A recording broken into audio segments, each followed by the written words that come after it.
amalan-amalan yang mudah tapi membolehkan kita masuk surga. Pertama, baca ayat kursi setiap kali lepas solat. Setiap kali lepas solat fardu jangan lupa baca ayat kursi. Tapi kena fahamlah. Bagi masa tengok terjemahan dia, tengok tadabbur apa maksud ayat kursi. Sampai tahap Nabi kata apa? Tidak ada seorang pun yang baca ayat kursi setiap kali lepas solat fardu, melainkan kalau dia mati, dia akan masuk surga.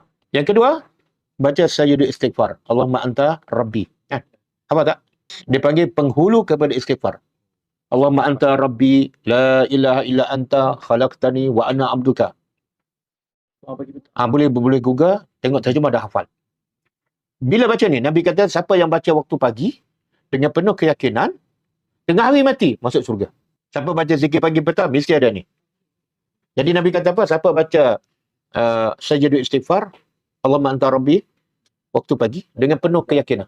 Ya. Lepas tu mati. Katalah lepas dia baca, pukul 11 dia mati. Nabi kata masuk surga. Tapi baca kena faham, kena hayati maksud dia. Ataupun dia baca waktu petang.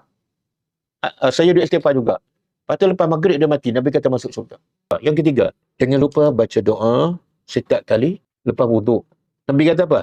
Siapa yang berwuduk, kemudian dia baca doa, asyhadu an la ilaha illallah wahdahu la syarikalah wa asyhadu anna Muhammadan abduhu wa rasuluh. Lepas tu boleh sambung. Allahumma ja'alni minat tawabin.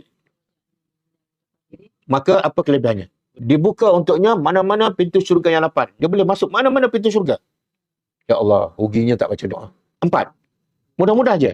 Sesiapa yang meminta, memohon kepada Allah supaya dia masuk ke syurga. 3 kali. Allahumma as'alukal jannah. Mana-mana doa je. Bahasa Melayu boleh. Ya Allah, masukkan aku syurga. Ya Allah, masukkan aku syurga. Ya Allah, masukkan aku syurga. Maka syurga direct cakap dengan Allah. Wahai Tuhan, tolonglah masuk hamba ni kepada aku. Sebab apa? Dia minta 3 kali. Hadis sahih.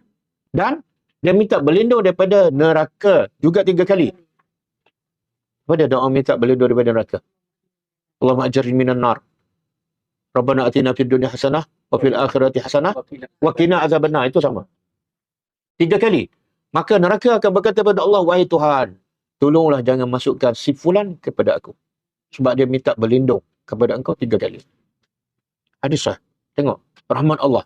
Ada amalan yang susah bangun malam. Ada amalan yang jangan pula yang susah tak buat, yang senang pun